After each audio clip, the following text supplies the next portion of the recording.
Akkam jirtu hordoftoonni barumsa afaan Oromoo qubee jenereeshin. Barumsa keenya kutaa darbeetiin shaakala jechoota laafaa ijaaruu barannee turuun keenya ni yaadatama. Barumsa sana hedduu akka fayyadamtan abdii qabna. Har'a ammoo shaakala jechoota jabaa ijaaruu waliin kan barannu ta'a. Kanaafuu haga dhuma barumsa keenya kanaatti akka nu duukaan buutan asumaan sin gaafachaa barumsi kun yoo isinitti tole qubee jenereeshin like, subscribe, share, comment gochuudhaan nu cinaa dhaabbadhaa jecha gara barumsa keenya har'aatti asumaan waliin ceena. Jechoota jabaa yennuu jennu jechoota jabaa kan jabaa jechisiisu akkaataa dubbii jecha tokkooti. Kunis ammoo yagguu barreeffamu qubeen dubbifamaa bakka sagaleen jabaatu sanarratti kan wal fakkaataa ta'eetu galaa jechuudha. Cimdii ta'eetu yookiin wal fakkaataatu iddoo sagaleen jabaatu sanarratti lama ta'ee barreeffamaa jechuudha.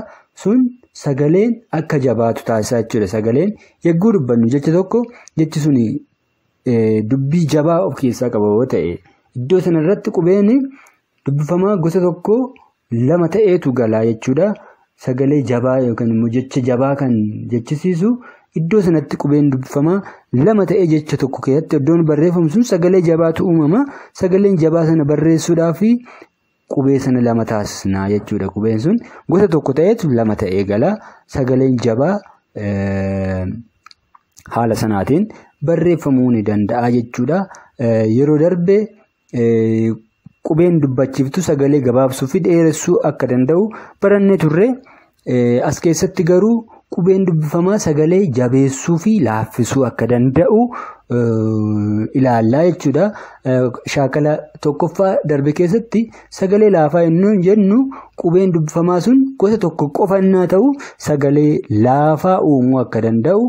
As keessatti immoo qubeen dubbifamaa gosa tokko iddoo jecha keessatti lama ta'ee gale sana sagalee jabaatu uumama. Sagalee jabaa sana barreessuudhaaf qubee dubbifamaa sana lama taasisna jechuudha. Kanuma kan ammoo fakkeenyaan ilaallaa. Fakkeenyaaf jecha abbaa jedhu keessatti abbaa jennaa jechuudha. Abbaan iddoo kanatti baan kun sagaleen asirratti uumamu ni jabaata jechuudha. Iddoo baa jedhu kanatti abbaa jennee haala kanaatiin barreessinaa jechuudha. Jecha abbaa jedhu jecha biraa haa ilaallu. Fakkeenyaaf jechuun kana yoo deebisnee ilaalle fakkeenyaaf abbaa otoo baa tokko taasisnee maal ta'a? Abaan hiika qabaa? Hiika hin qabu. Namoonni tokko garuu dogoggoraan abaa jedhanii yagguu isaan barreessan arguu dandeessu. Sun abbaa jecha jedhu bakka hin bu'u jechuudha. Hiika illee hin qabu afaan Oromoo keessatti abaa akkasis jedhee kan barreessu jira. Abaa yoo akkas ta'e abaa which is x sirrii miti jechuudha. Kanaaf jechi abbaa jedhu inni sirriin isa kanaa jechuudha. Jecha biraa fudhannee yoo ilaalle akka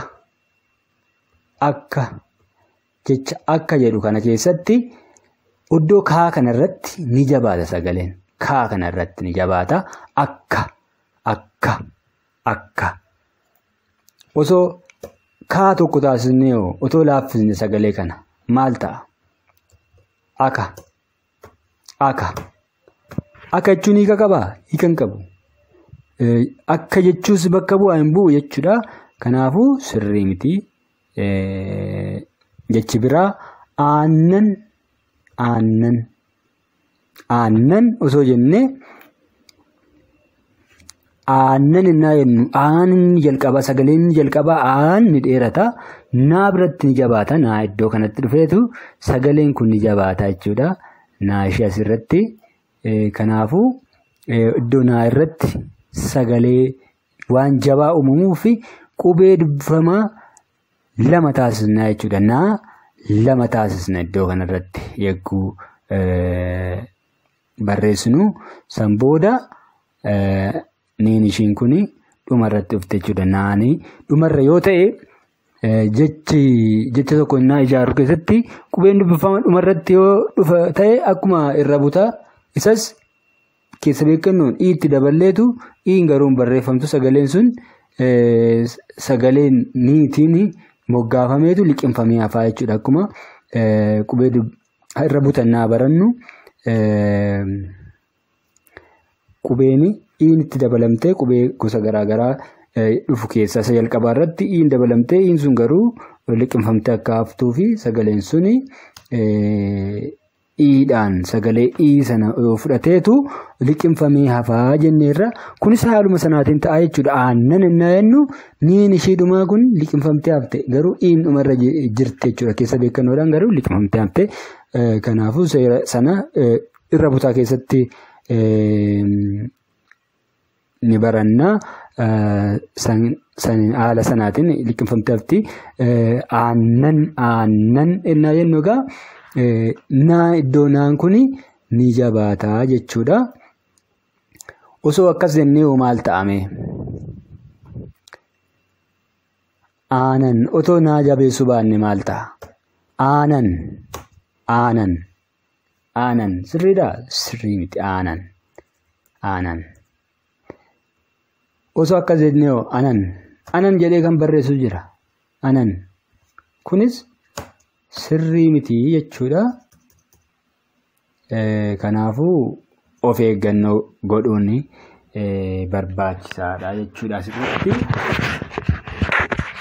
tole jecha biraa fudhannee haa ilaallu. Akkawoo too jennee akkawoo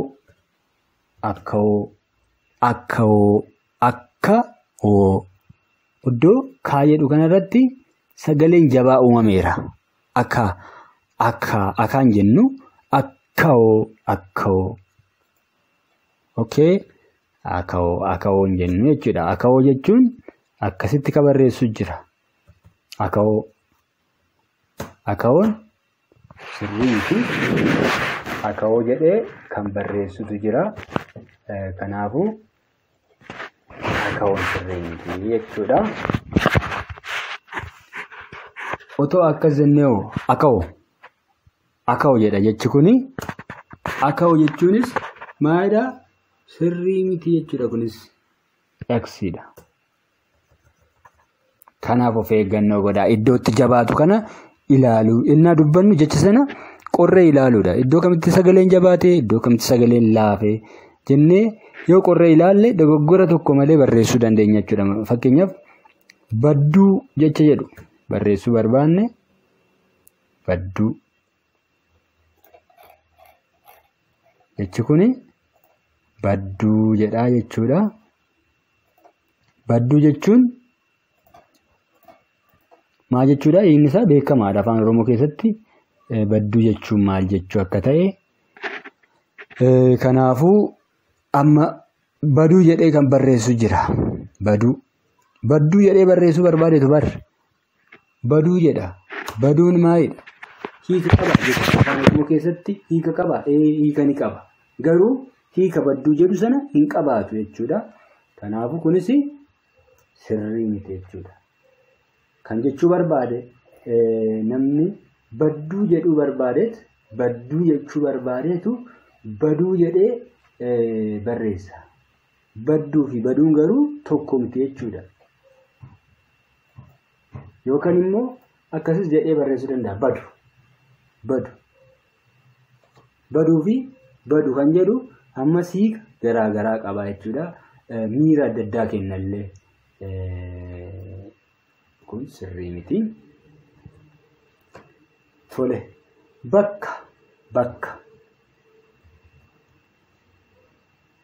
bakka jennee too barreessine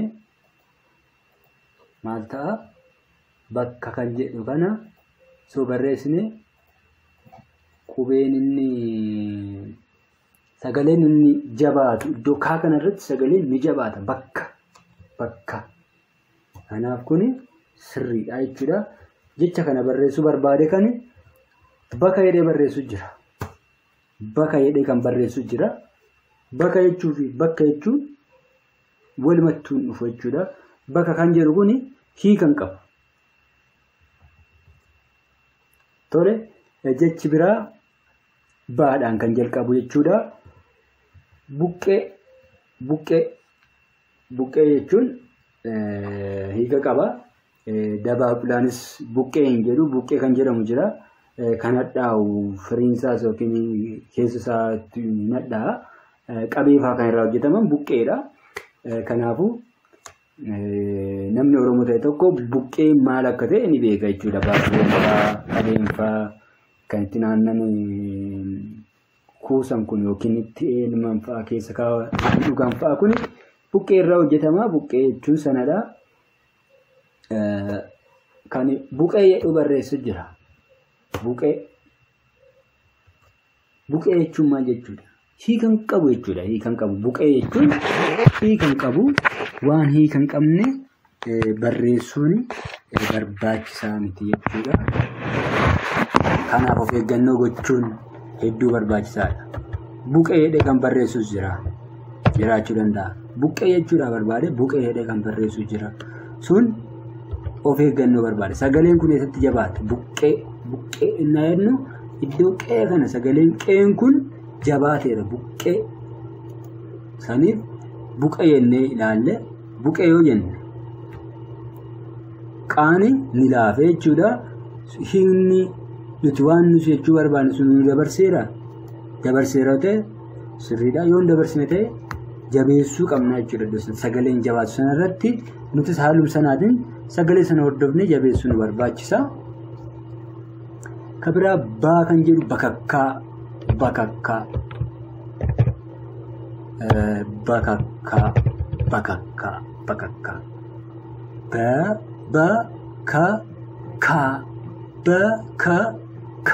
Bakakkaa jedhu kana iddoo kanarratti sagaleen jabaate dhumarratti.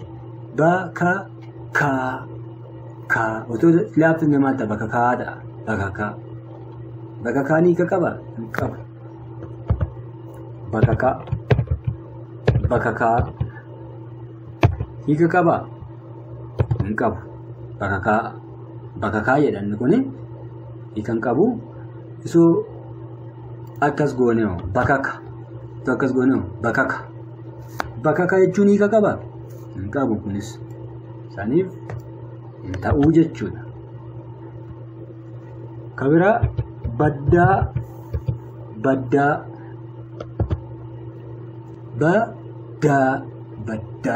jechuun bakka haalli qilleensaa isaa qorraa ta'e jechuudha. Naannoo haalli qilleensaa isaa qorraa ta'e baddaa jedhamu. Baddaa gammoojjii badda daree haala kanaatiin qoodamamti san jechuudha. Inni qabu baddaa jechuun haala qilleensa naannoo sanaa kan agarsiisudha. Kana barreessuudhaaf kan bada jedhee barreessu jira.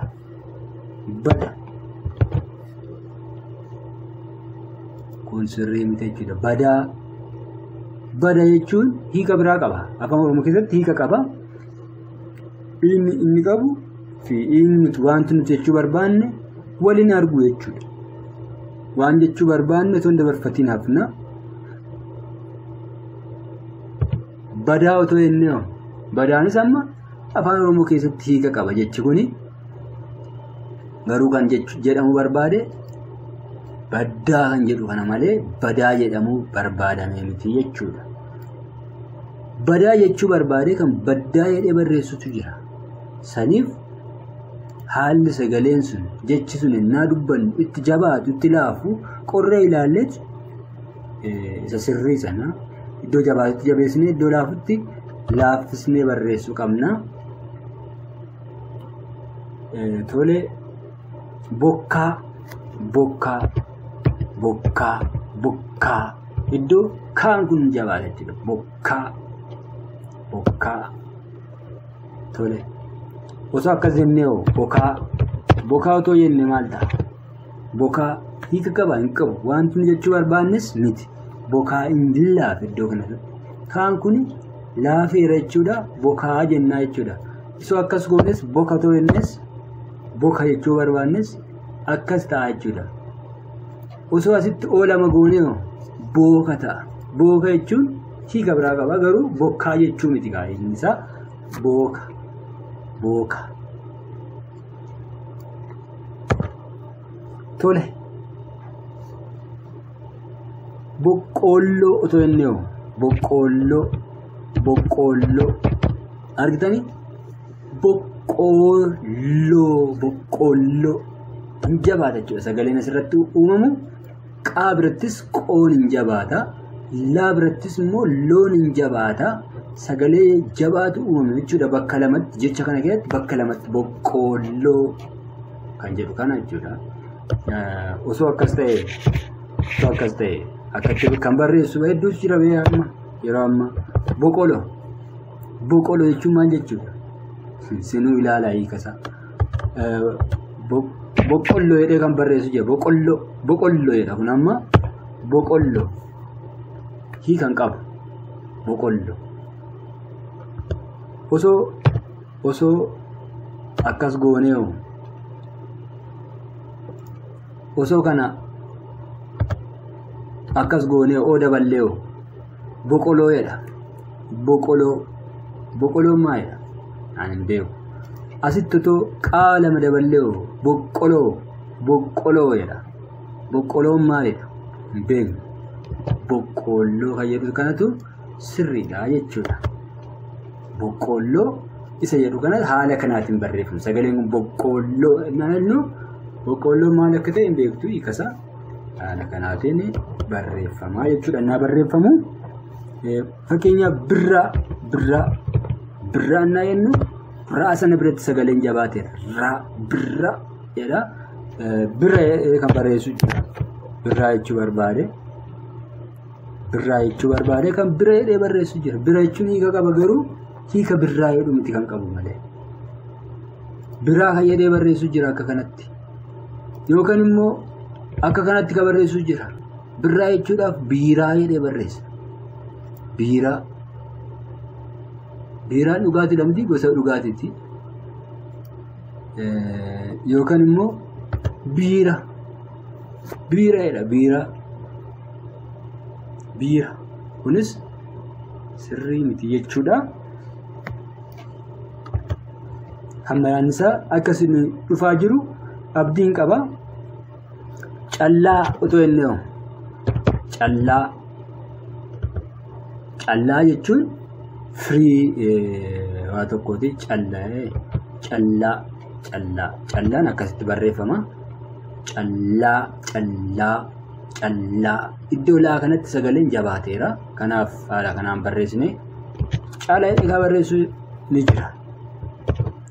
Caalaa kun caalaa jechuufi callaa jechuun tokko miti caalaa yookaan immoo caalaa egaa barreessuu jira. Caalaa jechuun amma hiika qaba. Caalaa jechuun waliin madaalaa jira isa kanarra isa kanatu caalaa akka waan jechuu jecha hiika akkasii qabudha. Garuu callaa jechuun miti. Callaa jedhee barreessuudhaaf caalaa jedhee barreessuu jira yookaan immoo caalaa jedhee barreessuu jira. Caalaa jechuun maqaa namaa ta'uu danda'a. Kana caalaa jennee naa barreessinus immoo akka kanaatiin barreeffamuu qaba. Kun qubee guddaatiin yoo barreeffame otoo jecha barreessinu caalaa yoo jenne qubee guddaa yoo ta'e maqaa namaa ta'amtire maqaa namaati jechuudha. Garuu kan barbaadame ammas callaa jecha jedhu kanadha. Kanaaf sirrii miti jechuudha. Calaa kun immoo calaa jedha. Calaa jechuunis hiikan qabu. Hiikan kennuu barbaadus immoo callaa kan jedhu kana miti. Kanaaf kana isaa ilaallu haalatti qubeeffamu sirriitti iddoo sagaleen jabaatetti sagalee jabaa uumuudha. Carraan naa jennu caan sagaleen jalqabaa kun ni gabaabbata. Raan immoo ni dheerata. Jabaateet dheerata. Carraa hoo jennee cara hiika qaba. Cara hin qabu hiika. Otoo akkas jennee carra raadha mataasisne carra otoo jennee carraa jechuudha. Carraa jechuun miti. Akka loqoo daddoo tokkotti carraa kan jedhu kun hiika qabaachuu danda'a. Hiika carraa jedhu kana bakka bu'uu danda'a garuu inni waaltawaan isa kanadha jechuudha. Kanaafi caraa otoo jedhee otoo aalamas goone caraan hiika qaba. Hiika carraa jedhu kana qaba. Hin qabu hiikayyuu afaan Oromoo keessatti. Yookaan immoo as dhufee caara kun caaraadha. Caara jechuunis hiikan qabu jechuudha. Yookiin immoo waan jechuu barbaanne sana kan dabarsu yookaan bakka bu'u miti jechuudha. Okay. Tole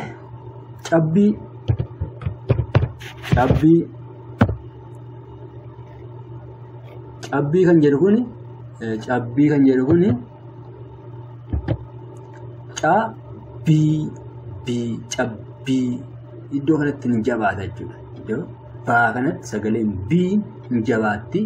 Kanaaf cabbii haala kanaatiin barreeffama. Isoo akkas goonee cabbii jechuudha kan barbaanne garuu cabbii yoo jenne hiika biraa qaba.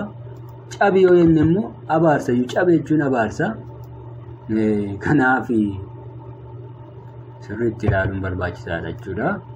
Cabbii sagaleen biin sun hin dheerate cabbii jennee barreessina. Tole.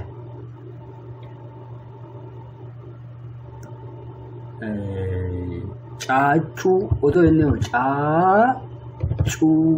caacuu sun jabaata iddoo sanatti sagaleen cuu irratti hin jabaata qubeen. Kanaaf sagalee jabaatu iddoo qubee cuu sanatti kanaaf hin jabeessina lama taasisna jechuudha. Icciitii biraan qabu qubee dubbifama lama taasisuudha. Iddoo sagaleen jabaan uumamutti sagalee sana jabeessuudhaaf qubee dubbifama wal fakkaatu lama barreessuudha jechuudha dachaadhaan.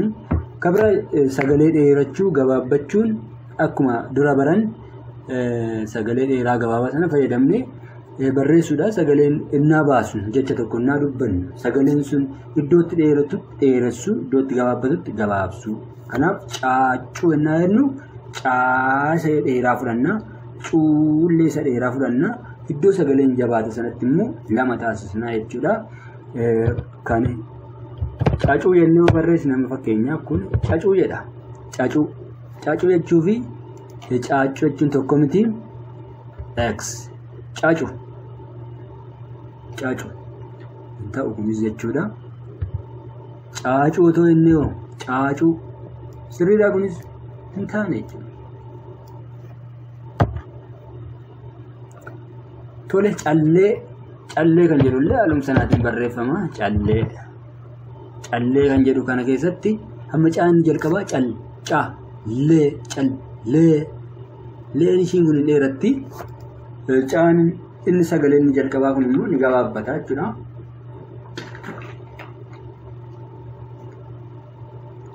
Tole calee too jennee calee hiikan qabu.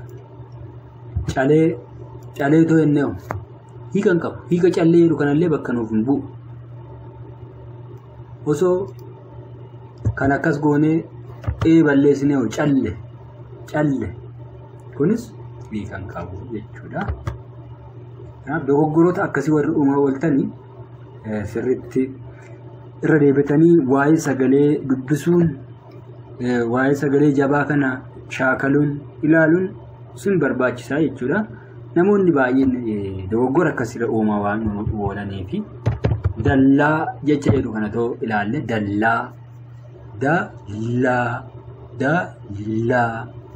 laan kun jabaatteetti. Dala jedhee kan barreessu ni jira. Dallaa jechuu barbaade dala jedhee kan barreessu jira. Dalla jedhee kan barreessu illee ni jira. Sirrii miti jechuudha kun. X'n kun X agarsiisuudhaaf mallattoon kun sirrii miti yookaan dogoggora agarsiisuudhaaf tolee dalaa kan jedhee barreessu jira. Kanaaf of eeggannoo godhaan jecha gara jecha biraatti yoo ceenu dalluun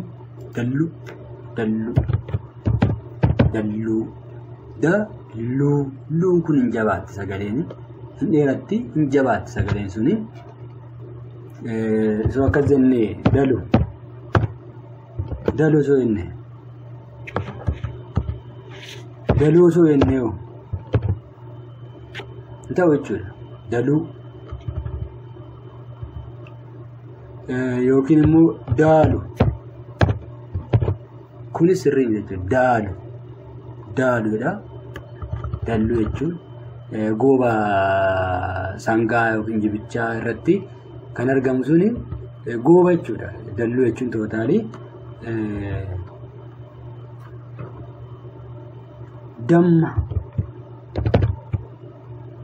damma osoo jennee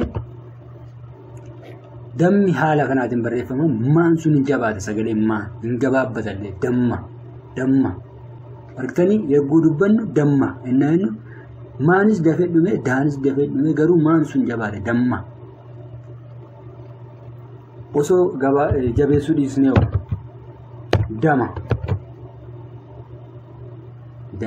dama jechuun hiikan qabu.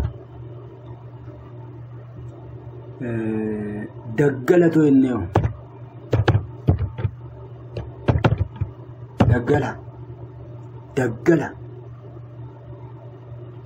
daggala jechuun maal jechuudha?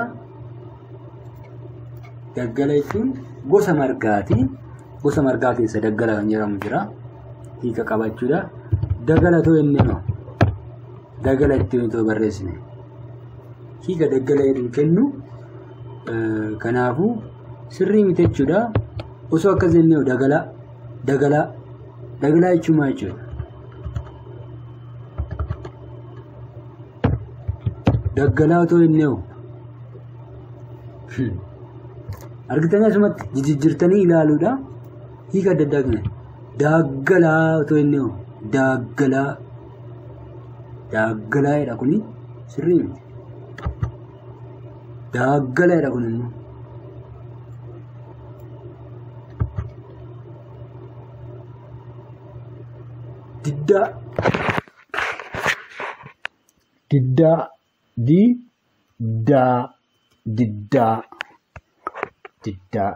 diddaan kun daan kun hin jabaata. Kanaafuu haala kanaatiin barreeffama jechuudha. Osoo akkas jennee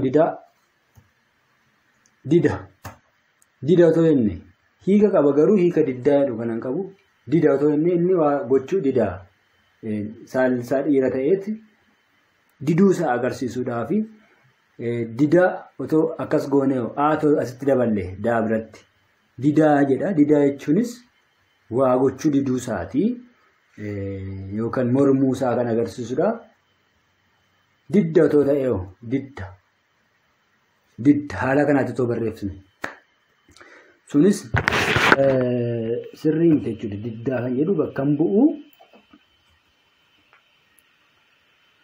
Jechi daadhaan jalqabu asuma irratti yoo dhaabne jecha een jalqabu immoo mi'a ilaallu aga tokko eenyummaa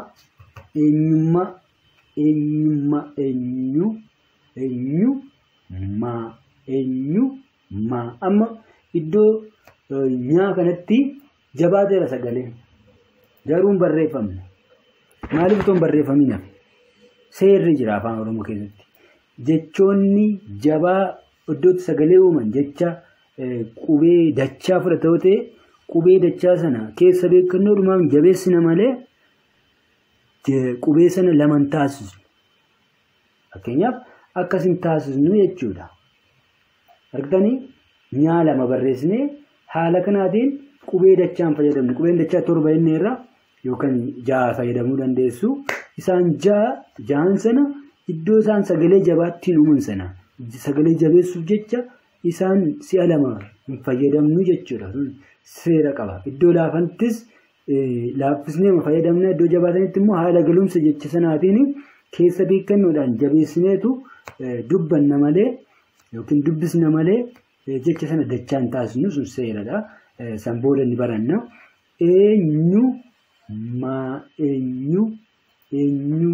Eenyummaa akkasitti barreeffama jechuudha. Eenyummaa.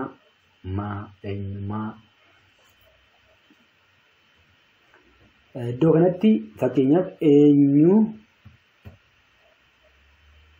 eenyummaa otoo taasisne maal ta'a? eenyummaa. Nyaa haa jabeessinu haa jennu keessa beekannoodhaan jechuudha. Iddoo maa sanatti immoo sagalee tolaa laaffisnee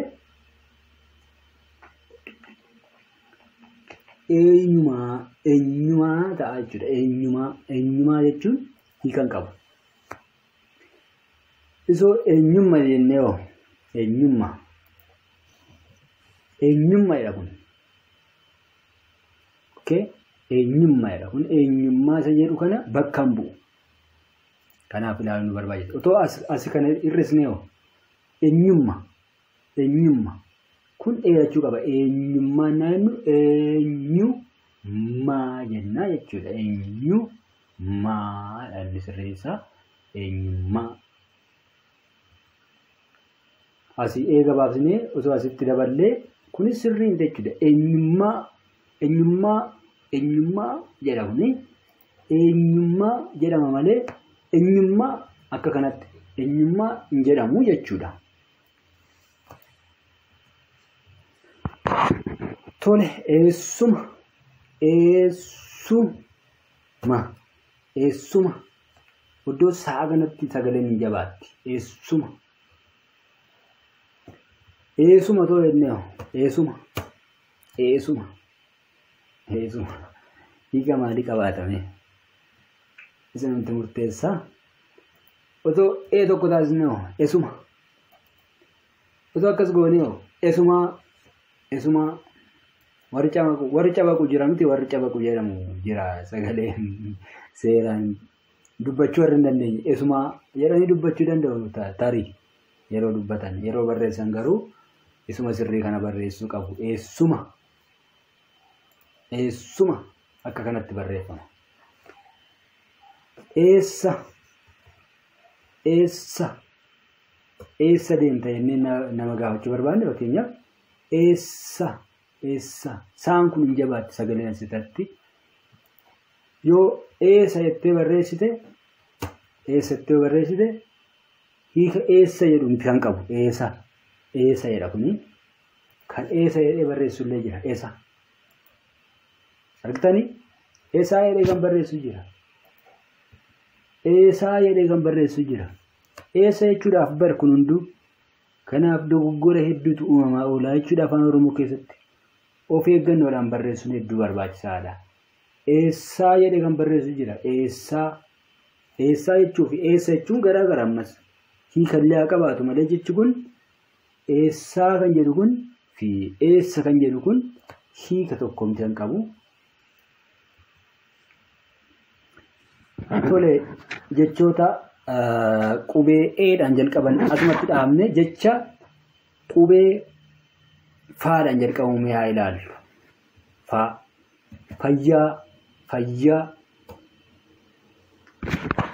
Fayyaa iddoo yaa kanatti hin jabaata sagaleeni.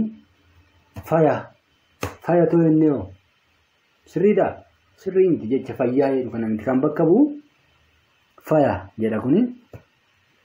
Osoo akkas jenne fayya too jennes jecha fayyaa jedhuu fi jecha fayya jedhu hiika tokko hin qabu. Osoo akkas goonee hoo faayya jedha kun. Faayya jechuun fi fayyaa jechuun tokko miti. Faayyaa too jennee hoo sirrii miti jechuudha. Faayaa too jennee hoo faaya jechuun hiika qaba garuu hiika fayyaa jedhu miti kan qabu. Kanaaf taphni qubeewwan taphatan hedduu murteessaadha jechuudha. Keessattuu sagalee dheeraa gabaabaa fi jabeessuu laaffisuun hedduu jecha tokko barreessuu keessatti murteessaadha.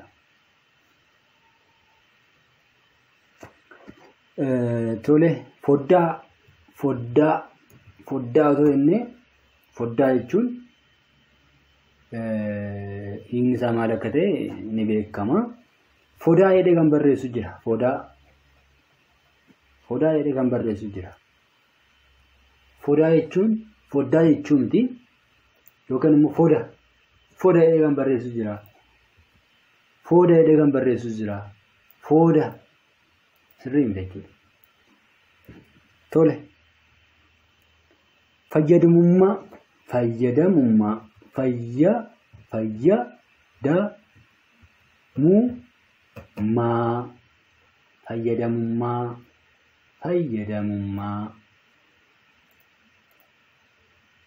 fayyadamummaa argitanii fayyadamummaa sagaleen ishii fayyadu kun fayyadamummaa jetti. Kanaafuu bakka sagaleen itti jajjabaate kana jabeessuu, bakka laafe immoo laaffisuu, bakka gabaabbate gabaabsuu, bakka dheerate dheeressuu. Fayyannaa jennu yaan kun hin jabaatti, daan immoo hin laafti, muun ishiin kunis hin laafti, maan ishiin asiin jabaatti dheeratti illee jechuudha. Fayyadamummaa haala kanatti barreeffamaa jechuudha. Yoo akkas goone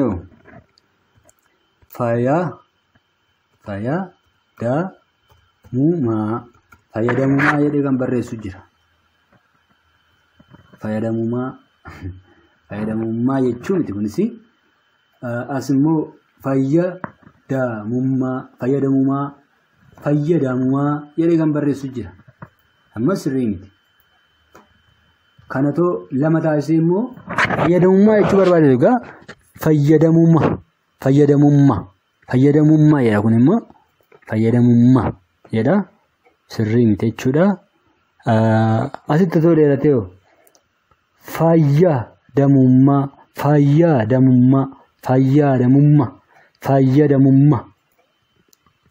amma immoo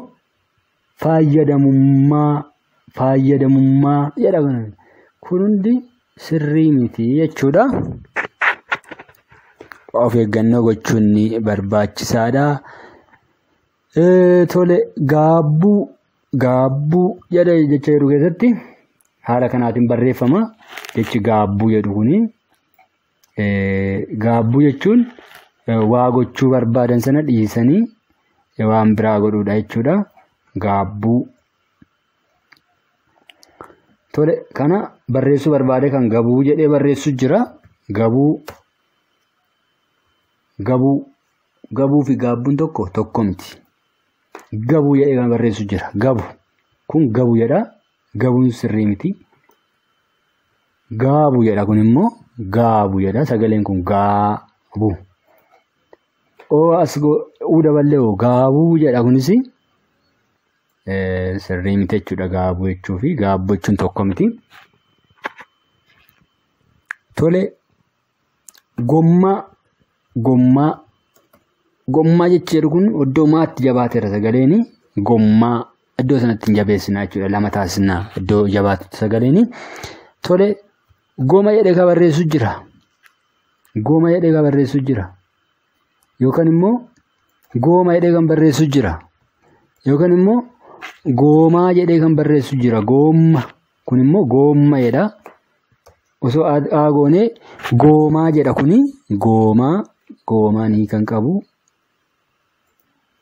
Goommaa jedhee kan barreessu ni jiraata. Gommaa jechuu fi goommaa jechuun tokko miti garuu haalli namni itti dubbatu akkas ta'uu danda'a. Goommaa jedhee dubbachuu danda'a. Inni barreeffamu garuu gommaa jedhamee barreeffamuu qaba. Gommaa yoo jennes sirrii miti. Goma yoo jennes akka kanaatti goma jedha kuni goma sirrii miti jechuudha. Hashaa gallu. Gammachuu fakkeenyaaf